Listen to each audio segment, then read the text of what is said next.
So what you're going to hear is an interview with the In the Tank podcast and Michael Shellenberger. We had a few audio interruptions. We're going to try to fix that in post, but if it seems a little choppy, just stick through it. It gets better as we go on, but it's a fantastic interview, so stay tuned for this episode.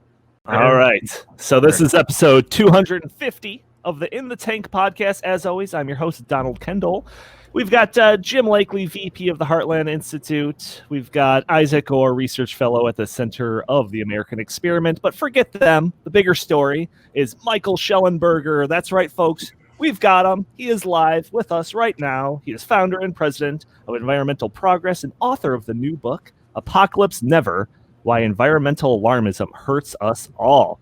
So as our audience knows, I've been basically talking about you, trying to get you to come on the show for like a year now, pretty much ever since that HBO miniseries Chernobyl came out and traumatized me. So I'm glad that you're on with us. This is fantastic. Thanks for having me, guys. I'm looking forward to our conversation. Yeah, so I do want to talk about nuclear power at some point, but you just recently released your book, Apocalypse Never, Why Environmental Alarmism Hurts Us All. I just finished reading it this morning, so I powered through it in the last 36 hours. Yeah. Hey, great. Yeah, so I thought it was great. I'm excited to hear your thoughts on it. Oh, yeah, I thought it was great. The funny thing is, in the book, you really underscore a lot of the stuff that we talk about on this podcast on like a week-to-week basis. So, but like it was just great kind of hearing it from a person with your background, I guess. Mm-hmm. So, I mean, you state very clearly we're not at the end of the world. The world's not ending. Wind and solar energies are basically not worth it. They're terrible for the environment. Again, stuff that we talk about all the time. Yeah. But, you know, as much as we sound the alarm on that, coming from somebody with a background, an environmentalist background like yours, it really makes it that much more impactful.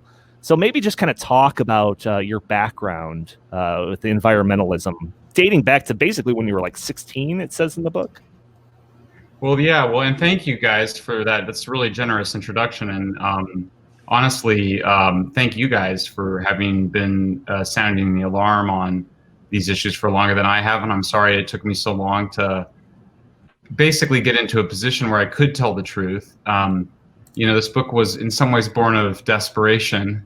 It was it wasn't what I quite anticipated doing, but it was necessary. And so anyway, thank you for that really generous introduction.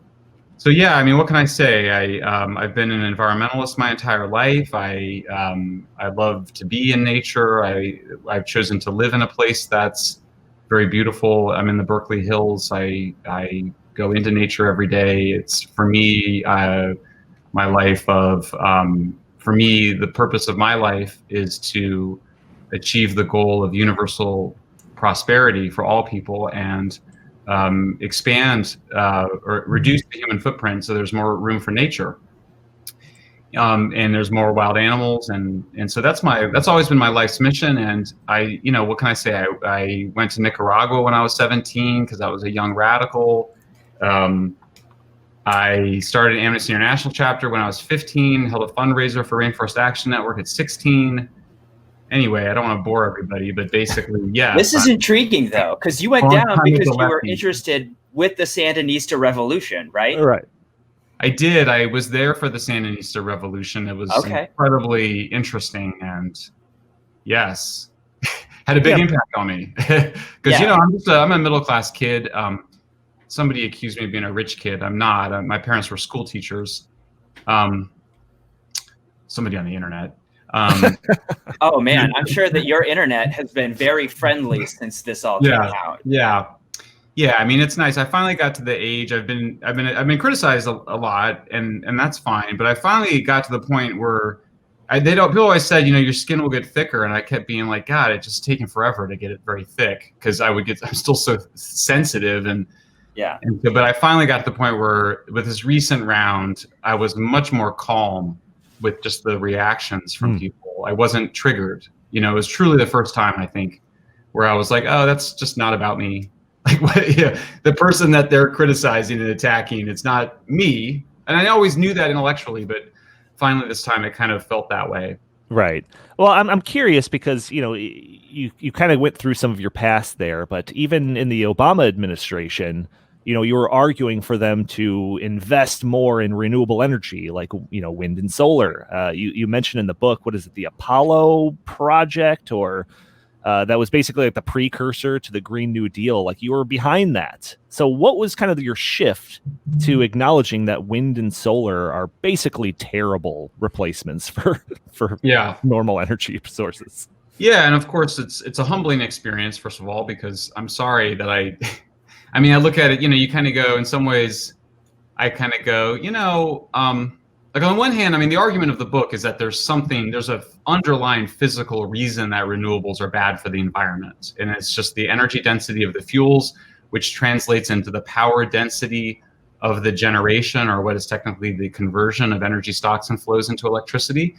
And that it's just physics, like it's just energy density. That's all it is. Like, like you can have a communist society and have a solar farm, and you can have a libertarian society with a solar farm, and they're just both going to be terrible for the environment in the exact same way. It doesn't matter. This was my complaint with the Michael Moore Planet of the Humans movie, was that as though the problems with renewables are because of capitalism or something. So yeah. So anyway, so we made this big investment in renewables. In some ways, like we had to have it to kind of learn that actually, yep, renewables are as bad for the environment as we thought. I mean, people were always complaining about renewable development, and the big episode was Bobby Kennedy Jr. was trying to fight a big wind farm off the coast of Martha's Vineyard, where I had never been, by the way, but I was an advocate for renewables, advocate for wind, and my view was you just got to suck it up for the climate and have that wind farm off the coast of Martha's Vineyard, or I'm sorry, off the coast of Cape Cod. Now they're trying to do one off the vineyard. Anyway, so I criticized Bobby Kennedy, and then and I felt very kind of self-righteous about it. But then there was just a lot more of it going on in California, just problems, these big solar farms. I mean, the most dramatic one is this one that they did with the mirrors, the concentrating sunlight. It's just terrible. I mean, it's just, and it just like shooting big beams of, I mean, I don't know who was like, yeah, this will be awesome for the natural. Yeah. It's a great bird cooker. That's what they've discovered. Yeah, no doubt. For wildlife, like what could go wrong? Right. So that was it. I mean, kind of like, wow, renewables actually seem to require hundreds of times more land than fossil fuels and nuclear.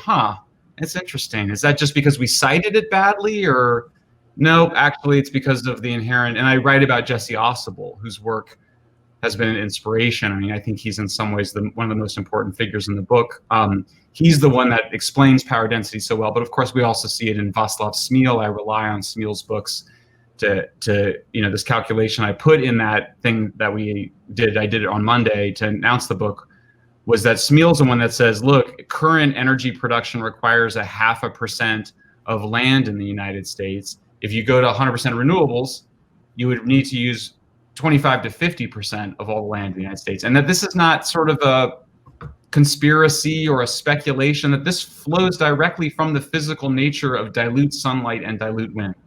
So when I understood that, it was like, it kind of was like, explained everything. And it was so simple. I mean, the funny thing is, like, energy density and power density are like the gravity of energy analysis, right? Like, so it's the equivalent of, the reproductive rate of viruses for immunology or epidemiology or whatever.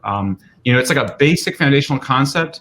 And yet I still have colleagues who on Twitter are like, opposition to a solar farm is the same as opposition to a nuclear plant. They both have environmental impacts. And it's like, are you kidding me? Like 400 times more land for a solar farm is like the same, or putting spinning blades into the wind shed, the air shed of birds and bats and insects. Oh, what could go wrong? I mean, so nature there, is there? Right. The wind turbine is just the base of it's just kind of the stuff that people say. You're just like, this is appalling. This is anti-environmental, and it's frankly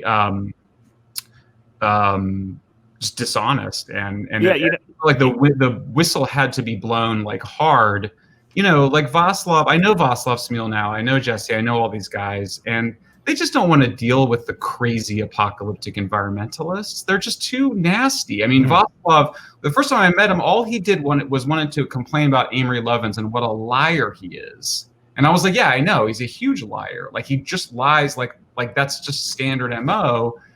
And I just remember being like, I think I know how to do a book where because if Václav does a little book for MIT Press, it's super wonky, nobody wants to read it. I was like, I know how to write a book that I think my daughter and her friends would read, where I could explain power density, because it's actually not a difficult concept. It's actually a hell of a lot easier concept than gravity. There's a patronizing nature I find sometimes, where there's some pro-nuclear STEM types who are like, well, this is very complicated, this math and power densities. And I'm like, no, it's not. You can go on Google Maps and draw a line around a power plant.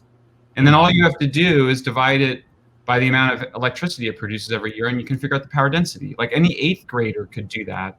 And I wanted to explain power density, why it was sort of the key to understanding energy and the environment. And so that theme kind of runs through the book. Yeah, no doubt. Now, I'm curious, when you kind of came to this realization about wind and solar kind of being inept to solve the perceived problems of climate change, when you kind of brought this out to the community, were you expecting hard pushback, or did you think that you were going to be accepted with open arms? Like, oh, thank you for telling us this. Right. Well, I mean, I've been doing this for a fairly long time, and I keep making the mistake over and over, which is like, oh my God, I'll just show these facts to people and they'll come on board. They'll be like, yeah. I mean, it's like I've had that disproven since I was 15, but it's like some part of me obviously doesn't want to believe that. I mean, some part of I recognize it. I mean, this book in some ways is 3 books. It's a debunking, just a classic debunking of myths. And then it's got this middle section on how humans actually save nature. And then it's got this last section on why, if environmental problems are real and serious, but they're manageable and not the end of the world, why did we come to see them as the end of the world?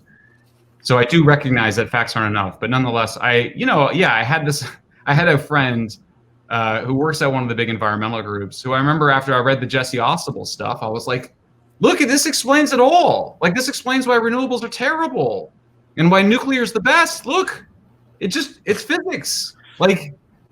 It's not about us or how we do our politics or whether we're nice or mean or socialist or capitalist. It's just physics, and oh man, they just couldn't. It's just Wait, would you say they're not really embracing the science? Is physics no longer a science, I guess is what I'm wondering. Because engineering is a science and physics is a science, but I rarely hear them discussed in that way. Yeah, I mean, it's such a, one of the things we get at in the book is the ways in which, I mean, the core, I'm spoiling the end. I decided I'm just going to spoil the end. Fine. So your viewers have to promise they'll read the whole thing. We've forced everyone to pre-order it in order to actually look at this podcast. So you're good. Yeah, I mean, where it kind of goes is look, there's money, power, and religion are the motivations behind apocalyptic environmentalism. And that what's so interesting, I mean, what I discovered in the research was that there's been a bunch of research on this. So I treat, I'm proud of this book because I treat every discipline seriously.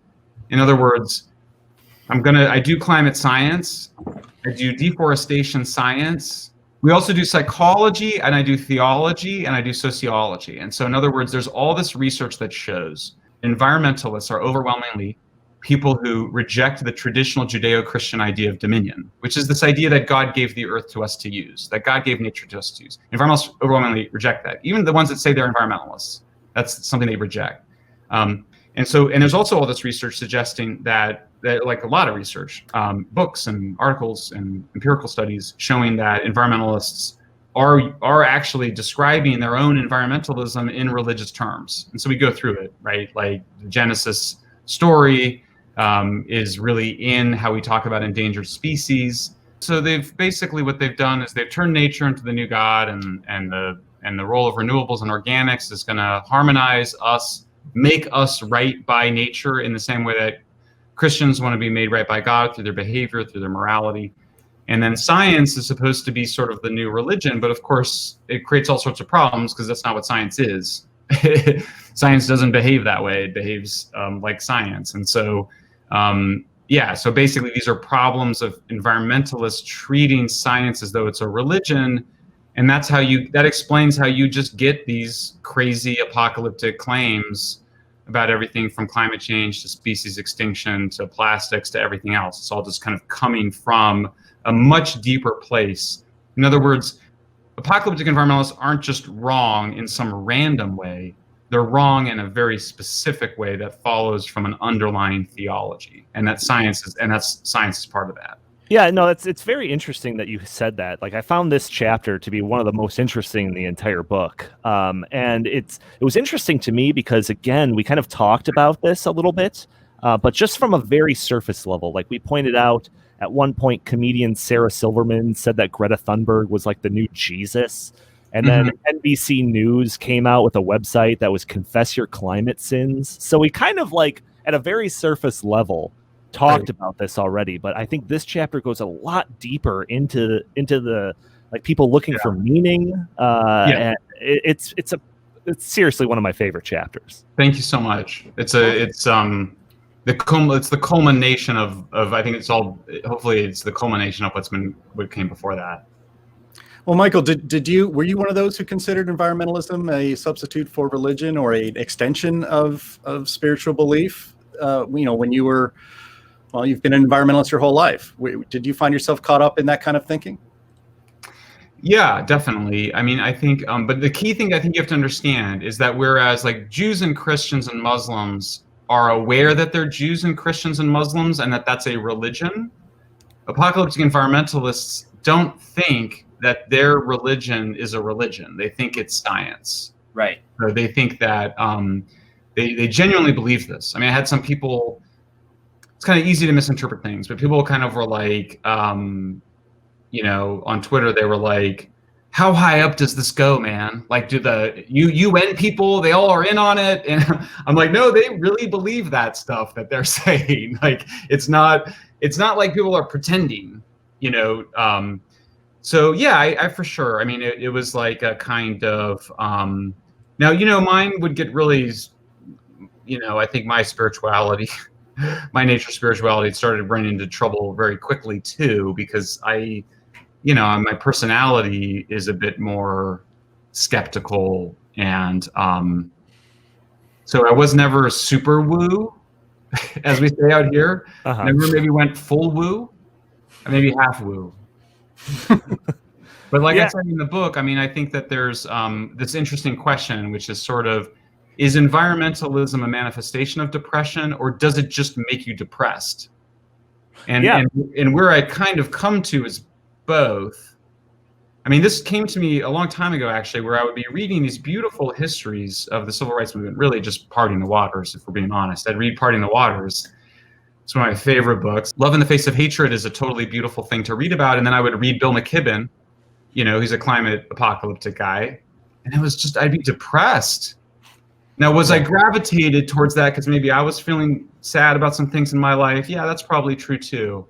It doesn't really matter. We don't need to get to the bottom of which direction it goes in. But I do think there's very strong evidence now that environmentalism and climate apocalypse is contributing to anxiety and depression in the society.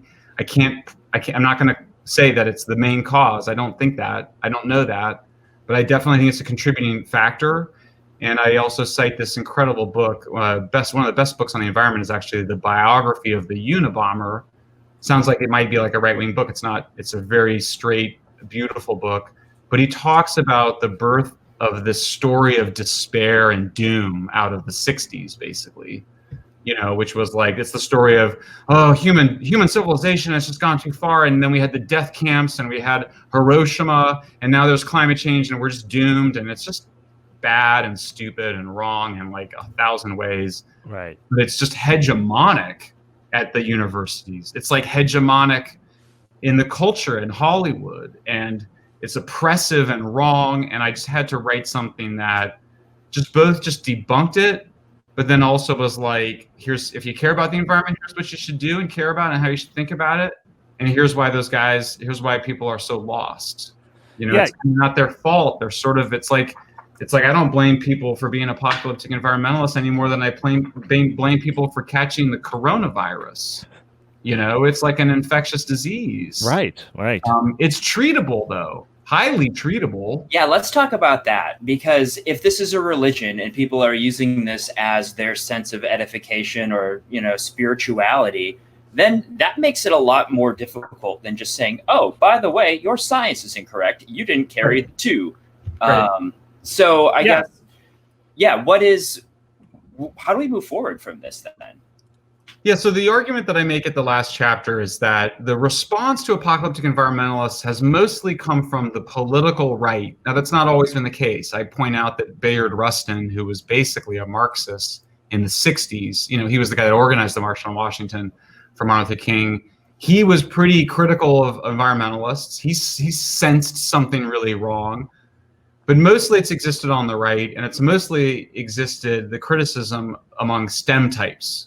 Or I think there's some kind of Myers-Briggs initial thing that describes kind of, but you know what I'm talking, the kind of guys I'm talking about.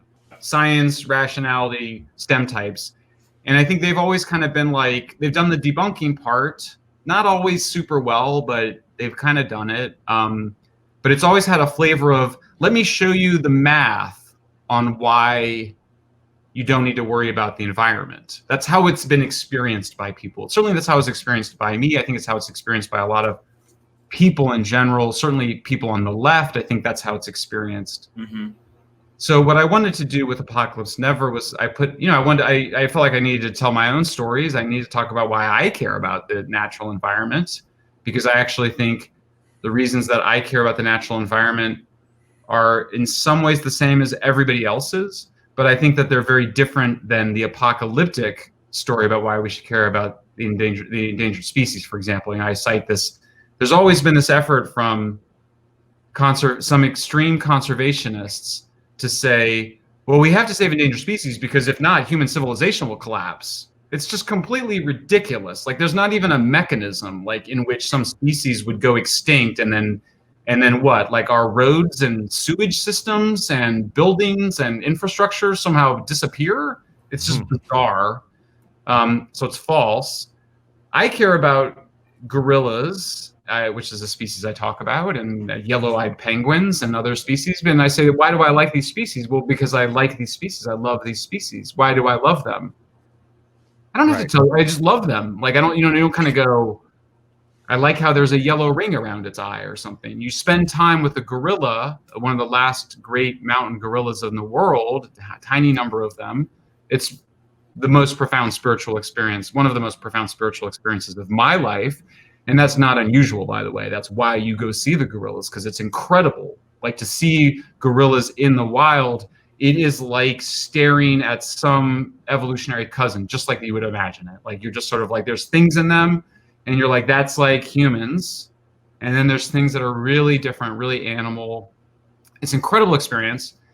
But I'm not, like, if the gorillas go extinct, civilization is going to go on. I mean, and it would be sad. And that's it. Like, stop adding apocalypse to your environmental concern. But I think that means that some ways it hasn't worked when the right has made this critique of anti-environment or of environmentalism has been a little bit too kind of mathematical. I think it came out of the overpopulation debates. As Julian Simon, God bless Julian Simon. You guys are all Simonians. I'm assuming. I'm a simian. Simonian simian. And so there was a lot of like, we're not going to run out of food. Let me show you the math, you know? And as opposed to like, well, okay, but like, do we care about the natural environment? Because I don't think people that care about the natural environment are particularly interested in being debunked by people that don't care about the natural environment. I think they would find that suspicious. It's like going to a doctor who doesn't care about your health. Do you know what I mean? Yeah, right. Doctor, I'm just going to tell you kind of what you would need to do, but I don't care. It's like, well, then I don't like. So then I don't trust you as my doctor. So the trust is the key, especially now in our society. But trust is about believing that that person cares about you and not just about them, that they view you as an end and not just as a means to an end. And that you share some values and that you have the strength to kind of fight for those values. Right. No, it's very interesting. And I've noticed kind of that theme throughout the book. And it kind of starts off in the first chapter where you're talking about the Extinction Rebellion activists and them basically going in front of school children and just scaring the living daylights out of them. And then I noticed it really in chapter, I think it's 4, where you're talking about like the meat diet or vegetarianism. And like the stories of people that like went to vegetarianism or became vegans, not because of any real logical reason for it, just because they saw these horror videos of slaughterhouses. That just, so it's almost like this, and then it kind of gets into it in chapter 12 too. Yeah. But like this idea that the emotion and fear is driving a lot of this instead of reason or logic. It's almost like a different language, like a political language that we would have to speak to kind of appeal to those emotions versus that logic. Yeah. It's Hume as opposed to Kant. I mean, Hume says we're a slave to our passions, and we always will be. So stop fighting it. And I think I'm more of a Humean than a Kantian, in the sense of it's like I'm not going to kind of construct some Kantian rule about why we should save endangered species. That's just that's always struck me as dumb. There's this whole field, by the way, called environmental ethics. It's like the dumbest discipline in the world. I mean, there's so many dumb disciplines, but this is like it's like every environmentalist knows. I figured, I learned this very right away when we were trying to save redwoods. How do you save redwood trees? Show people the redwood trees. Take people into the redwoods. How do you want to save gorillas? If somebody sees the gorillas, the people that have seen gorillas are like obsessed with gorillas. Like whenever like a video goes viral with like the gorilla gets drunk and punches the photographer, we're like the gorilla people are like, what is that? We're just like gorillas. That's not because like I figured out some rule how we're supposed to save gorillas or some bullshit like that. So I think that's what I was trying to get at, was like Apocalypse Never is for people who care about the environment, but it's kind of like at the end of the day, why would you take advice from somebody about the environment who doesn't care about the environment?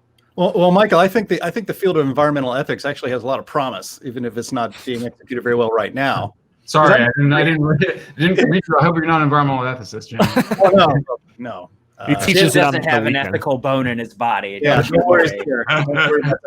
No, but I think it's pretty unethical to scare the bejeebus out of children and to have them believe that living their lives, in fact, that their parents and the way they live their lives, if they are not adhering to the catechism of environmental apocalypse religion, that they are destroying the environment. Filmmaker Fela McAleer had made a film maybe about 10 years ago, kind of countering Al Gore's An Inconvenient Truth.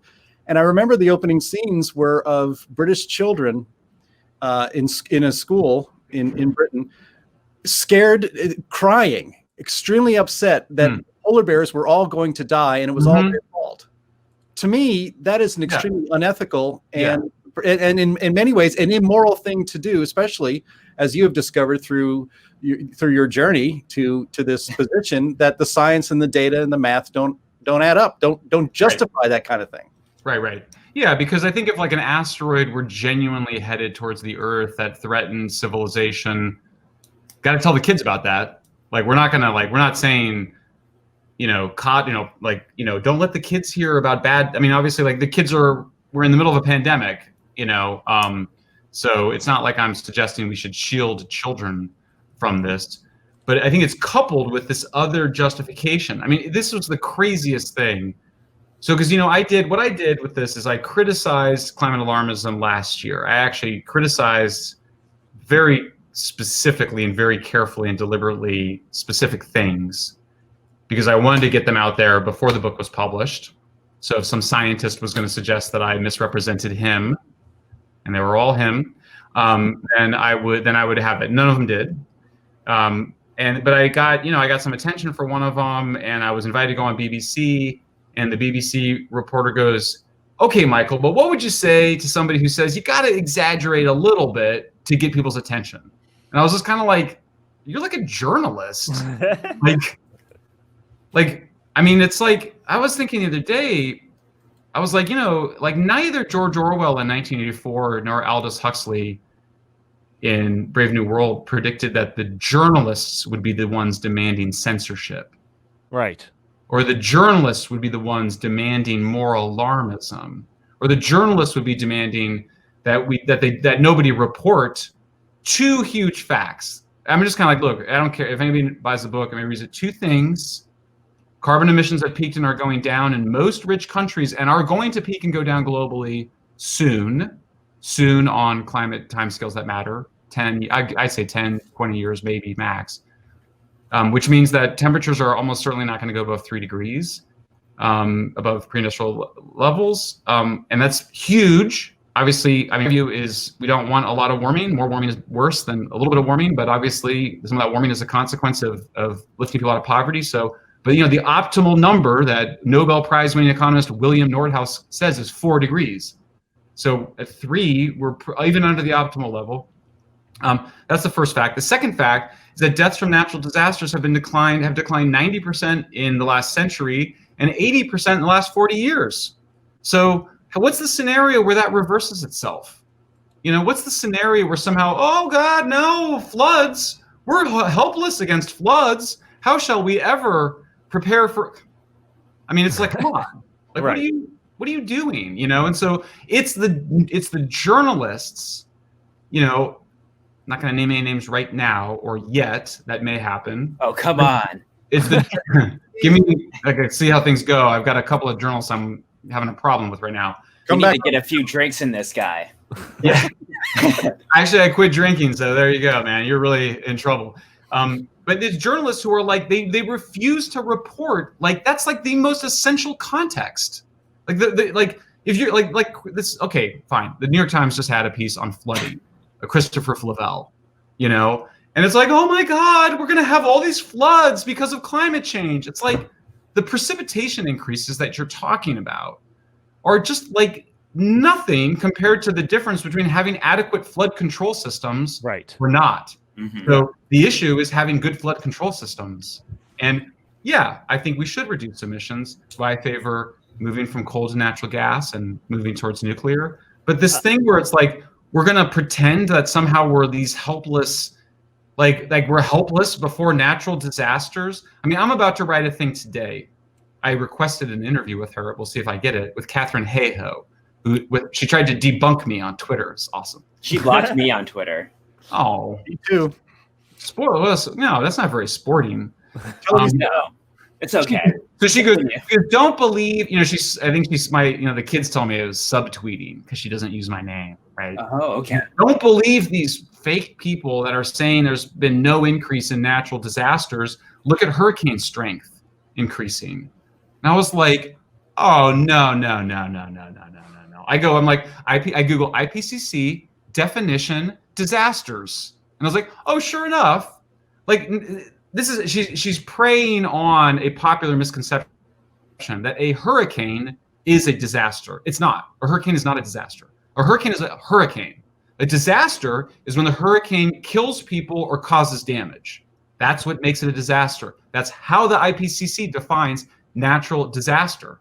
So she can show some modest increase in hurricanes or some modest increase in precipitation, leading to more flooding or whatever, and it's just massively outweighed by whether or not you have a flood control system, whether or not you have disaster preparedness. You guys know this. I just get upset because she's deliberately conflating those two things. And in fact, she's so wrong on this, it's just going to be embarrassing for her when I point out that she is deliberately, and it's hard not to think it's deliberate. Okay, fine. Give her the benefit of the doubt. Maybe she, as the author of some of these reports, has no idea what disasters means. Hard to believe. But maybe she doesn't know that a hurricane is actually not a disaster. I mean, the problem is, of course, I think most lay people, if you go, give me an example of a disaster, they go hurricane. They don't go, it's when the hurricane hits, and destroys property and deaths or whatever. Right. Well, I'm curious about kind of the future of the climate change alarmism. So you talk in chapter 11 about Malthusianism. and the fears that they were spreading about overpopulation and starvation. And then basically once we observed like a peak in global birth rates, it was a shift towards climate change. And then even before all of that, you had anti-capitalists suggesting that capitalism was going to lead to mass poverty and starvation itself. When that didn't pan out, they kind of went to the Malthusianism. But it seems like we've been in this climate change alarmism for a long time now. Do you think it's going to fizzle out? Do you think it's unlimited? Okay. I do. I'm honestly, I think that my book's going to help a lot. Mm-hmm. There's just it just takes down too much stuff. I mean, part of me was like, I don't want to sound overconfident, fine. But I mean, I've also got my staff, which is amazing, and I'm going to thank them in a more proper way later. They created like 150 slides and graphs that have now been uploaded to our website on like everything. And the social media environment is game changing. Yeah. I have whatever. I'm not bragging, but I got like 4 times more followers than most of those New York Times climate catastrophe reporters. And when they report wrong, I'm going to be there and I'm going to break it down for them and explain why it's wrong. And it's going to be embarrassing for them. They can block me or whatever. I'm going to be nice about it. I don't criticize people personally, but I've laid out the facts. I have the facts, and I'm just going to call them out on it. And I'm just going to call everybody out on it until it stops. I mean, the book is not the end of something for me. It's the beginning of something, which is that I'm going to relentlessly stamp out misinformation that is damaging and wrong. I'm going to stamp it out. My staff and I are going to stamp it out. I'm confident we will stamp it out. There will always be climate catastrophists. Hey, there's still people that think there's overpopulation problems. I mean, right? So whatever. But climate needs to have its importance diminished. It's not the most important environmental problem in the world. The main function of IPCC appears to be to terrify people. I don't know what else it does. They invited me to be a reviewer. I am a reviewer. I was specially invited. I was invited after I wrote those critical columns. Not sure the organization needs to exist anymore. I point out that the 1982 Changing Climate Report, whose lead author was Jesse Ausable, he was actually the staff writer, so he did a lot of the heavy lifting, but William Nordhaus and a bunch of other people, that I've read every IPCC report now, and the Changing Climate Report is still the best one. Predicted the gas revolution, predicted decarbonization, pioneered all the methods that IPCC used, and it was not alarmist because it was honest. Well, so now the IPCC is just all about alarmism.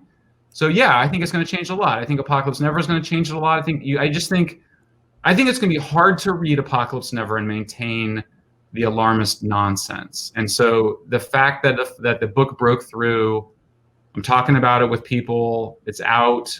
I'm just kind of like, I could get run over by a truck and eventually, like tomorrow, and this Apocalypse Never is still going to be devastating for alarmism. It's why they had to attack me, and it's why they tried to discredit me, and it's why they're such nasty people. Yeah. Yeah, well, you're definitely... It doesn't matter. I mean, I'm going to make it go faster, but for me, guys, this is like the environmentalist Berlin Wall. It's just a hollow, rotten shell, and it's just it's like Apocalypse Never is like dynamite under this rotten shell. It's just going to fall, and people are going to, whatever it is, I'm mixing my metaphors. But at some point, the guards of the wall are going to be like, this wall is rotten. I'm going to stop guarding it, and we're going to let the wall fall because there's just too much ridiculousness and nonsense that is just going to have to go away. Well, Greta Thunberg is going to chide you. Yeah. That's right. Greta Thunderdome. So I can't talk for the Heartland. I have a very special relationship with Greta Thunberg. Happy to talk about it. Okay. Well, I shouldn't be speaking on behalf of the Heartland Institute, but I'm pretty sure I can confidently say that we are in this mission with you, and we would be glad to help in any way possible. And there's seriously, I've got 2 other pages worth of stuff that I wanted to talk to you about, and we're already kind of running short on your time here. I can go longer. Okay, well, I do want to briefly get into some nuclear power stuff. Yeah. I mean, I have my next call's at 11, so I've got time, and I would just want like 20 minutes to get something to eat. So I can do it in 15 minutes at least if you want. All right. Well, yeah, we'll go on for a little bit, but I was just going to say, like, we would be glad to have you on in the future for different Thank you. episodes. Yeah, like I'll reach out. Feel free to reach out to us, but we could talk about all of these things and new developments and all of that. Thanks, guys. But quickly maybe if you're offering help, maybe somebody there could take my Wikipedia page back from the anti-nuclear jihadis. If we knew how to do that, Heartland's wiki wouldn't be what it is. Yeah, so. We'll trade. You do ours, and we'll do yours. Yeah, because I can't do mine, right? You're not supposed to do your own. yeah, that's a good point. Anyway. Yeah. So real briefly on nuclear power. Yeah. Like what's holding it back? Like it seems like you mentioned in the book, it seems like it's on the decline. Jim mentioned to me yesterday that he doesn't even like when's the last nuclear power that was even built? Power plant that was even built in the United States? Like what's holding nuclear back? Well, you know the answer because you read the book. Well, I mean that's true. So is it? All right, I'll get you. Made this kind of cut to the chase. Sure. Yeah. I mean, here's what I'll say too. I mean, this book was I had written a book about nuclear. So I'm just for your viewers, whatever. I am an environmental activist. I'm also an environmental journalist, and I'm an energy analyst. But I basically have been campaigning as an activist to keep nuclear plants open around the world for the last 5 years. My biggest allies have been climate scientists. I'm close with a number of climate scientists. In fact, I wrote this book in part for them. The vast majority had no idea the way that they had been manipulated by Malthusian people in the 60s. No, they had no idea. They're people, scientists often keep their heads down. They don't read about politics or ideology. And I wanted to write this book for them. And you saw that one of them was Tom Wigley, and he said it was maybe the best book on the environment ever written. So I say all that just to give some background that like my nuclear work has been for climate in many ways, for climate scientists. So I wrote this book about nuclear. Nobody wanted it. Every publisher rejected it because it's nuclear. I mean, it's just horrible. No one wants to talk about nuclear power. It's so negative. Like, I've had a lot of people go, there's something wrong with the word nuclear power, like if it was a different word, if we changed the word, I'm like, no, I'm pretty sure that people don't like the word nuclear because of what it means, and so the book shifted, it broadened then, because of course I was also like, well, there's this craziness going on. I need to talk back to it. But you see, nuclear is in this book in a special way. It's like literally in the center of the book. It's in the heart of the book, along with meat. Meat and nuclear go, right? That's the dark heart of Apocalypse Never. So here's what I will say about nuclear. The invention of nuclear fission and the ultimate creation of both nuclear weapons and nuclear energy is a radical, revolutionary moment in human evolution. And it will be viewed that way in 10,000 years. It just happens to be 75 years old. And so people think nuclear is old, which is hysterical. Like, until the aliens give us their anti-gravity power source, it's going to be nuclear. Like we don't, like this thing of releasing energy in this way by splitting atoms is just a massive event. And it's shocking. And as I quote Richard Rhodes, who's a friend, and he wrote The Making of the Atomic Bomb. And so we kind of get to this, which is like even before they tested the first bomb, and the 75th anniversary is coming up, the smart guys knew that this was going to change everything. In fact, they even said, and they freaked them out to say it, they said, this is going to end war. They said this is going to allow small countries to defend themselves from big countries. Well, they're obviously right. Like, we're not going to invade North Korea.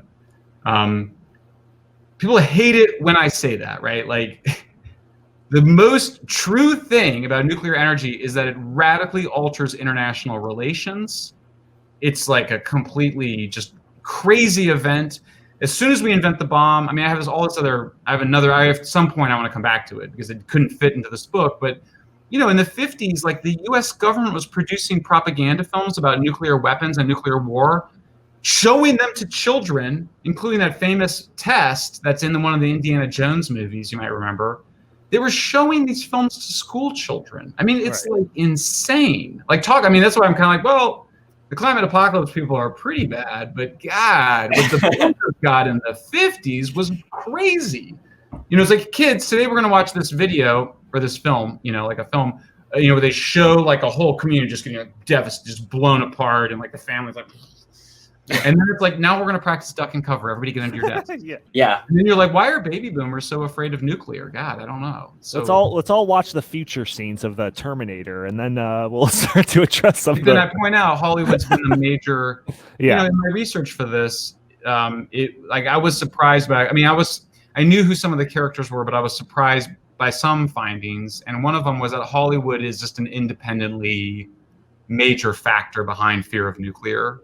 I was also struck by the role of Ralph Nader, played a really strong role. But I kind of joked, I was like, before, I was sort of like, I joked to my staff, because my staff's all young, they're millennials and Zoomers.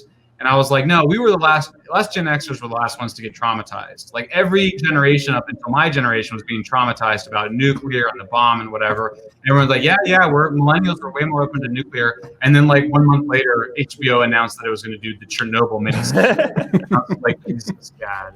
Which is how I started off this whole thing, talking about how I was traumatized by that. Yeah. I do want to, real quick, I'll let you go after this, but I wanted to see if you were aware of this statement that was on the Sierra Club. It was on their website regarding their policy on nuclear power, and it said that they oppose licensing, construction, and operation of new nuclear reactors, pending development of adequate national and global policies to curb energy overuse and unnecessary economic growth. They took that down in 2016, but I thought that tied so well into that like Malthusianism theme, like perfectly. That's amazing. Yeah, I mean, it's funny. I did a Zoom call just the other day with, I can't say who it was, but like a very well-known former Democratic Party politician, very senior guy.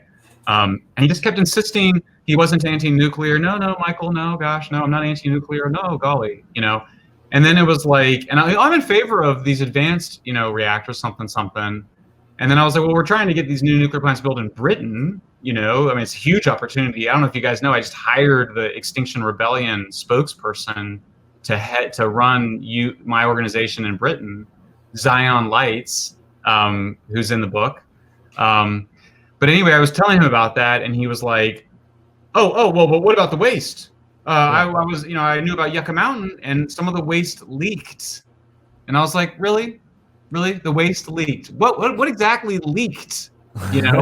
Nuclear waste is used metal fuel rods. There's nothing to leak. The idea that there was leakage is just a confabulation, results in The Simpsons, with it liquid green. But yeah, that and Ninja Turtles too, Secret of the Ooze. Yeah. But I'm sort of listening to him, and I'm like, this is just you're just afraid of the bomb. Like you're just projecting. You're afraid of the bomb, and you want to get rid of the bomb, and you have a vision of a world without nuclear bombs, and nuclear energy is a kind of echo of that and a reminder of that. But I don't even think he knows. Like it's not like he's deliberately doing it. He's just in the grip of this. And so the nuclear plays the role of the devil in this cosmology, right? And renewables play the role of the angels that harmonize us with God. And it's just there's nothing else that can explain this kind of continual refutation of just the most basic facts in science. Well, once you're kind of all of the attention that you're getting for this book and all of that starts to die down, and you want to come back on this podcast, I would seriously do an entire episode talking about nuclear power, because I find it absolutely fascinating. But I'm going to let you go. So Michael Shellenberger, founder and president of Environmental Progress and author of Apocalypse Never, Why Environmental Alarmism Hurts Us All. Where can people go to find more of your stuff, your social media, anything? Oh, no, there's only one place they should go, Amazon.com. The hardcovers, by the way, the hardcover sold out in the first day. Nice. It was number 5 yesterday of all books on Amazon, and it was the number 3 best-selling new release. But we got to keep it up there, guys, because once this book gets out, I'm telling you, the days of apocalyptic environmentalism are numbered. I'll accelerate it a little bit on social media, but this book is is it's going to be the coup de grace to apocalyptic environmentalism. So go to Amazon and buy Apocalypse Never, read it on your Kindle, and then you should order the hardcover too, because the hardcover, I have it right here, comes with this beautiful 8-page color photographic spread, which was like kind of a childhood dream of mine, that I would author a book with color photos. So please buy the book, and that's all. Just buy the book. Don't read anything else by me. Have you considered writing mean review or publishing mean reviews of your book by like Michael Mann or Bill McKibben or anything like that? I think that would help drive up your sales amongst our audience. Like, look how mad I made Michael Mann with this book. Please buy it. I am confident that those are coming. Perfect. I am very, very confident that, yeah. All right. Well, we're doing our best. It's too problematic for those guys to not attack me. Absolutely. All right. Well, we're doing. Come back, guys. I enjoyed this a lot. Excellent. Yeah, definitely come back on. We love to have you. All right. Thank you, good sir. Thanks, have a good rest of your day. Bye. Bye. All right. So that was our interview with Michael Shellenberger. Gentlemen, other than some technical difficulties, how do you think that went? Pretty good. I think we need him on for another hour at least. There is so much to explore in his story and in what he's in the book. The listeners don't know this, so I'll tell them. Donnie, read the whole book, listened to it, I should say, took copious notes on every single chapter, and he got to ask about 1.5 questions out of all of those notes, because it is so comprehensive in the way that Michael Shellenberger goes after this. I am personally most interested. I wanted to explore again. He made that analogy of the Berlin Wall, right? And people are escaping to the other side. And I would have said, yeah, and the journalists are on the parapets shooting everybody that tries to escape, that tries to tell the truth. And he's one of them, and he's avoided the bullets. But I actually want to know what he thinks about, one of the questions I want to ask, just plain and simple, do you still consider yourself a man of the left? And I bet he does. And I bet he considers himself a classic liberal. He's Gen X just like me, 30, 40 years ago. The difference between left and right. Yeah, right, boomer. Was not that different. You could at least agree on some things. We live in a very different world right now. But I still wonder and hope to get a chance to ask him what he thinks of those people that he probably had not a lot of respect for. On the right, scientists like Fred Singer and Bob Carter and Roy Spencer and John Christie and Pat Michaels and all of these people that have, looked at the science, said counter things to what the environmentalist left does. And I'm curious as to what his attitude toward those people were maybe 10 years ago before he started having his revelation, and compared to now.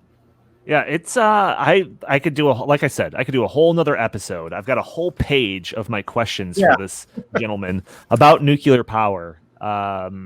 And like, I mentioned what was holding it back, and he said, well, you read the book. So it could be a number of things. It could be special interests that are holding it back for financial reasons. One of the big kind of themes, like I said, is like the fear of nuclear. And there's a whole segment talking about just like the campaign to basically scare the bejesus out of people when it comes to nuclear power.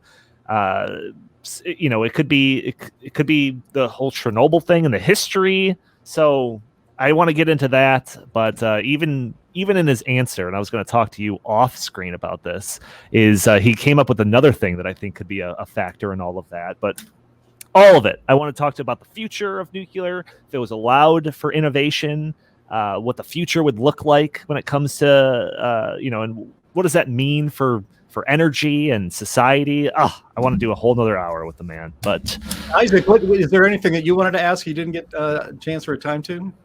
I was going to ask him why he decided to unfollow me on Twitter, because he was following me for a little bit, and I remember rubbing that in with Justin.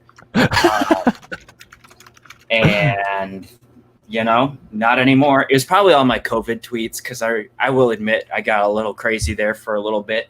It's like Governor Walz is the worst. Yeah. Well, what else about the book? Because like I said, a lot of the stuff we kind of hammer on all of the time. He's got a whole chapter dedicated to how wind and solar are terrible for the environment. Oh, here's the one thing. A lot of the stuff that we knew, the land size, the amount of rare earth minerals, all of that stuff that we talk about all the time. I never heard, and I wrote it down here, that insect buildup on wind turbines can reduce the efficiency of a wind turbine by 50%. What? I've never heard that before. I'd never heard that either. I listened to it twice in the book because I have it on Audible. I listened to it twice, and I was like, did he say 15 or 50? So I Googled it. I looked it up, and it's 50%. 50. Yes. Wow. 50%. So even on stuff that like we talk about, there was some new facts in here that I never knew about.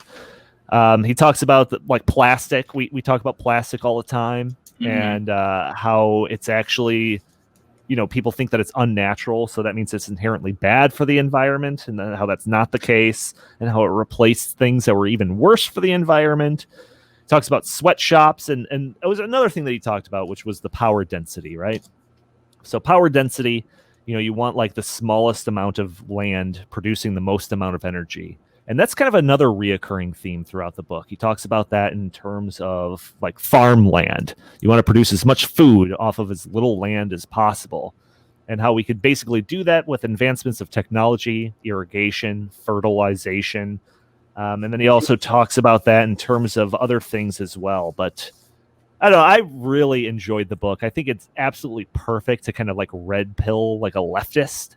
But yeah, so definitely, if you haven't already pre-ordered it, you should definitely get it, I would say. I found it very interesting that he's definitely convinced, and he's convincing that his book is going to change the debate globally on this. It should. We've talked about this. Justin isn't on the podcast today. I think 1 or 2 podcasts ago, the question was, what difference will Planet of the Humans make in the global debate on all of this? Will it convince people? Will it have a lasting impact? Is it kind of the silent spring of the climate realism movement, accidentally produced by Michael Moore? Michael Shellenberger thinks that his book is going to have the same kind of effect. I certainly, and everybody on this podcast at the Heartland Institute, certainly hope so, and we wish his book great success. But I wonder if somebody who has been in the good graces of the environmentalist movement and the left for all of his life might be underestimating their ability to destroy those who disagree with them. And he may experience that. I sure hope he doesn't. I sure hope his book has that effect. But I don't know. I think maybe he might be being a little naive on this one. Yeah, well. I don't disagree with that. And I hope, like I said, I hope he's right. I hope that this is the bazooka needed to tear down the environmental Berlin Wall. But, I'm pretty sure that we've put out things. We're like, oh, yeah, this will get them. And then, like, nope. Yeah, like, but Paul Ehrlich still gets work. So, like, even he gets booked. So, like, he's like basically reruns of, I don't know, Family Matters or something like that. But he's still in syndication. So, like, hopefully it works. Yeah, well, it's just that unique background, right? Yeah. That's what he's talking about. Like Jim, you can say the same thing. You could write the same book word for word, minus all the background stuff. And it's just not going to get the attention. But him coming from this background, like, it's got to be powerful. Like, you can't just brush that off. So, yeah, I don't know. I'm hoping that it really changes the conversation. Between this and the Michael Moore documentary, like, 2020 has been a weird year. It's been a weird year. It's been a weird year. Well, Michael even said it, that the messenger matters as much as the message. Yeah, exactly. So that he thinks that he's going to be this messenger. I really wish he would have expanded on when he says, yeah, I have a relationship with Greta Thunberg and I'd like to talk about that. And then he didn't. We kind of shepherded him along. I mean, that was our fault. Yeah, well, I was wondering about the high level person that he had a meeting with. Who says golly? Is that yeah, let's just do a quick Google search of celebrities who say golly. We'll pick up on all the hints during that. We'll try to pin them down. All right, well, we're already running out of time here, gentlemen. So if you like our show, please subscribe, rate, or review for us on iTunes. That'd be greatly appreciated. You can also find us on SoundCloud, Stitcher, Google Play, YouTube, pretty much everything nowadays. If you would like, you can follow us on Twitter, I guess, at In the Tank Pod. And if you want to send us email suggestions, questions, What about anecdotes, Parler? jokes, feel free to email us at inthetankpodcast@gmail.com. I do have a Parler account, but it's for specifically stopping socialism. So if you want to find us there, you can find me there. Jim, where can the people find you? At Jay Lakely on Twitter, also at Heartland Inst for the Heartland Institute, and always go to heartland.org. Isaac Orr, where can the people find you? You can view all of my most influential research, for which I won an award, at americanexperiment.org. Or you can find me on Twitter and Parler at The Fracking Guy. Nice. Absolutely. And producer in the dark corner, you got any things to play us out here? Thank you all for listening, and we'll talk to you next week.